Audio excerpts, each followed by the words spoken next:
We have Porto, Juventus. Porto pulling off the huge upset draw on aggregate, but they go through. Interesting game here. Let's start with the Porto side of it, because this was really the upset. I love watching this Porto team play, Fernando, because they're really, in a lot of ways, they're so connected to Mexican football. Not just Tecatito, but we see Marchesín, the goalie who was so good against Juventus. Argentine played at Club America. Mateus Uribe, the Colombian, played at Club America, started in the midfield in this game. And now, here's this team Porto, who against all odds, Fernando, led by, in many ways, Tecatito Corona and his performances, is in the quarterfinals, can you believe it, of the Champions League. No, I called that game for Latin America, and I got to tell you, it was as exciting a Champions League match I have ever called. I mean, ranks right up there with the...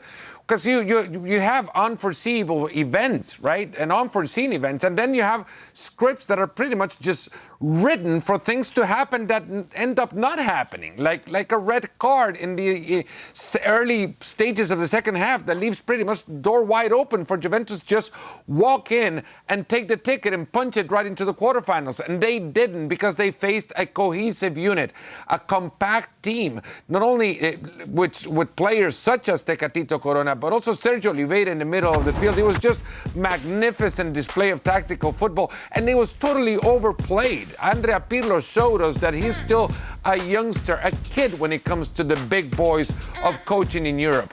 As far as the players that we're talking about here is concerned, Tecatito is established already at Porto. We know that the best player in the Portuguese league last year.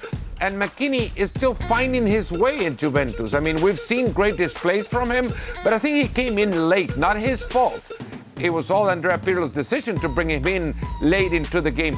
But with only 15 minutes to go and with the dynamics that the game was being played, it took him about 5 or 10 to just get settled into the rhythm of the match that they were playing. And that was he's not at fault at all for that. He's great. He's going to be a great midfielder. I saw him at Schalke, and I knew the guy was different than the kids that have come out of the U.S. system that have landed in Europe, because the guy has footballing sense. He just needs to be, I guess, surrounded with not surrounded with better players. He's got him there, but with given more minutes and a chance to really shine at his best. This stage was just brutal for him to be put in and maybe given the obligation of turning things around. It was not his obligation nor his fault that Juventus are out. Herc, I'm watching this game, especially the first 15 minutes, and I don't know about you, but it felt like Juventus just had zero energy in this match, almost like they just showed up expecting the result to go their way.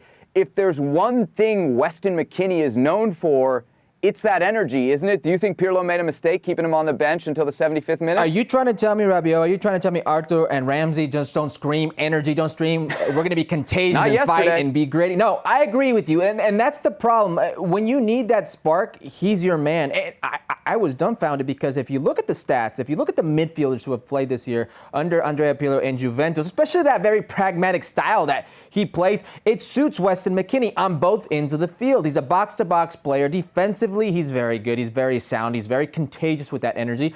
And he gets into the box and he gets into the end of things. He's leading the midfield in goals this year for Juventus. Here's my issue.